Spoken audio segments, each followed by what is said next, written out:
Quelques petits conseils de lecture.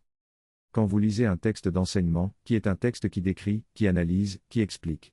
Et non un texte qui se contenterait d'affirmer, sans rien décrire, sans rien analyser et sans expliquer, sinon ce ne serait pas un texte d'enseignement. Quand vous lisez un texte d'enseignement, vous devriez suivre 3 grands conseils. Certes, si vous avez le désir et la volonté d'enrichir votre compréhension des choses et votre connaissance des choses. 1. Mettez au frigo vos opinions personnelles et vos ressentis personnels sur le sujet que traite le texte. Quand vous lisez le texte, je précise encore. Cela signifie 2 choses. Que vous ne devriez pas chercher à trouver dans le texte des confirmations ou des résonances avec vos opinions et vos ressentis, que vous ne devriez pas entrer dans des réactions mentales émotionnelles si vous constatez des différences significatives entre le texte et vos opinions et vos ressentis. N'entrez, ni dans une relation de conflit avec le texte est très différent de vos opinions et de vos ressentis, ni dans une relation de romance avec le texte confirme vos opinions et vos ressentis. Mettez au frigo vos opinions personnelles et vos ressentis personnels pendant que vous lisez le texte. 2. Lisez le texte lentement et sérieusement, et au besoin relisez des paragraphes autant de fois que nécessaire pour vous assurer de bien comprendre le propos, et relisez le texte autant de fois que nécessaire, toujours pour vous assurer de bien comprendre le propos. Vous devez bien saisir et donc bien comprendre les définitions que pose le texte et les concepts qu'utilise le texte.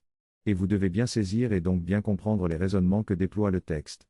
Si vous voyez des erreurs de raisonnement, des imprécisions de définition, ou des contre-usages de concepts, vérifiez d'abord si ce n'est pas vous qui avez mal compris. Et vérifiez aussi si ce n'est pas une résurgence de vos propres opinions personnelles et de vos propres ressentis personnels, qui sont sortis du frigo pendant la lecture. Si les erreurs, les imprécisions ou les contre-usages sont avérés, vous pouvez en proposer des corrections en commentaire, ce qui nécessite de démontrer les erreurs, imprécisions et contre-usages. Si c'est juste que vous avez du mal à comprendre certains points, vous pouvez le dire simplement et demander humblement, oui humblement, des éclaircissements supplémentaires. Mais ne soyez pas intellectuellement paresseux et essayez d'éviter de faire des demandes d'éclaircissement sur quelque chose que vous auriez pu comprendre correctement et clairement avec un honnête effort intellectuel. 3. Après tout cela, vous pouvez ressortir du frigo, vos opinions personnelles et vos ressentis personnels, et les confronter, si vous voulez, au texte. Et voir ce qui reste debout de vos opinions et de vos ressentis. Et ce qui se dissipe ou ce qui se corrige de vos opinions et de vos ressentis. Rappelez-vous du 2e conseil, vous n'allez pas contredire un texte simplement parce qu'il est différent de vos opinions personnelles et de vos ressentis personnels. Un texte, ou quelques parties de texte. Si vous ne pouvez pas démontrer que le texte est en erreur, en imprécision ou en contre-usage sur des raisonnements, des définitions ou des concepts, alors n'intervenez pas en mode contradiction, parce que vous n'avez pas d'arguments solides, vos arguments seront nécessairement oiseux.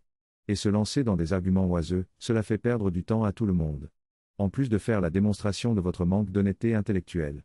L'intérêt de ressortir vos opinions et vos ressentis du frigo, ce n'est pas de les lancer contre le texte. Ce n'est pas de les comparer avec le texte. C'est de les éclairer avec la lumière de compréhension issue du texte, et de voir ce qui se corrige, ce qui se dissout, et ce qui demeure. Et c'est un travail de vous-même à vous-même. Comment est-ce qu'on pose des questions devant un texte d'enseignement, lorsqu'il ne s'agit pas de demander des éclaircissements? Et lorsqu'il ne s'agit pas de proposer des corrections? Peut-être que le texte a évoqué une notion ou une problématique. Mais comme ce n'était pas le sujet principal du texte, il n'y a pas eu de développement circonstancié et suffisant sur ce point.